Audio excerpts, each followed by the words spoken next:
Sure. Thanks so much. Thanks all the participants for giving us very insightful actually work. Uh, I would say in terms of I'll actually make very specific points without spending too much time.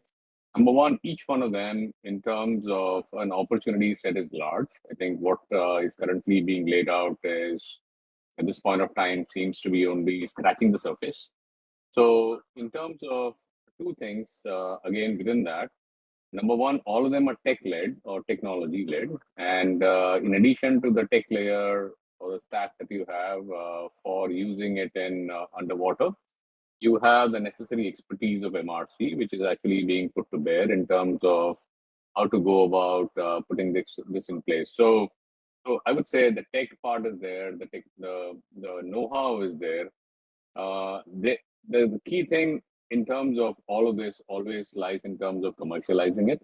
And I think that seems to be the right direction. Wherein, if I'm not mistaken, at the beginning, Arnab as well as his colleague Sridhar pointed out in terms of which are the areas in which innovation of these as well as projects can be used, whether through an accelerator, whether through a self-funded project, whether as an investment from Nirdhwani, whichever way, or for that matter, as an entrepreneurial, I would say, venture. So the only point I would flag is at this point of time, there's a lot of capital which is out there, and defense as well as, and a lot of them is currently going into the area of defense. At this point of time, we can see a lot of that in terrestrial defense in terms of, I would say, aerial as well as terrestrial because of the recent geopolitical changes. As again, Sridhar mentioned, next frontier could be underwater because that can be something which would be important. And that is where I think UDA clearly has is like, way ahead of anyone else in terms of being positioned in terms of all the know-how.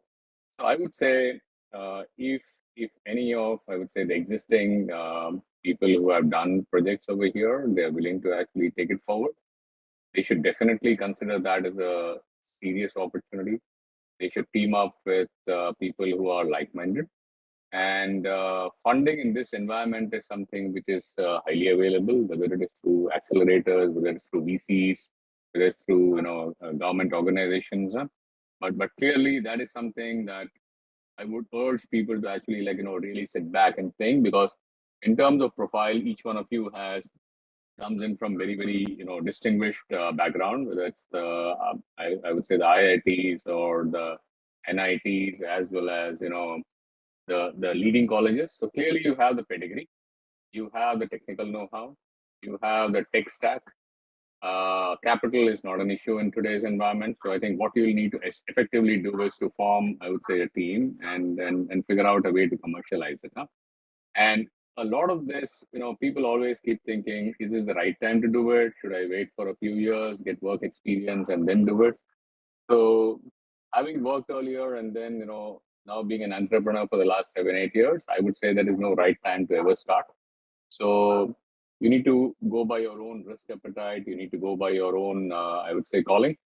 And clearly, if you think that the calling is right now to actually go out, I think you should do it because in a way I think funding is something it's no longer like it used to be like 10 years back or 5 years back. There's a lot of funding for startups, there's a lot of funding and a lot of things, and for whatever reason, like, consider the worst. You always have a plan B, plan C. So for whatever reason it doesn't work out, there will be definitely areas that you've actually learned and you can actually improvise and go back again with I would say with double effort for the next one. So I would urge people who have actually done specific research, whether it is for that matter in the areas of sediment management, in terms of ecological restoration. There's a huge opportunity in terms of understanding, I would say, which are the right fisheries, weed management, or as well as for that matter, growing the seaweed around the coastlines.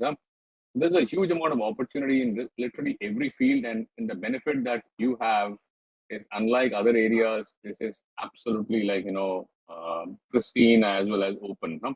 So I would urge people to sit back, seize the opportunity, and then think about how do you commercialize this opportunity and how do you take this forward.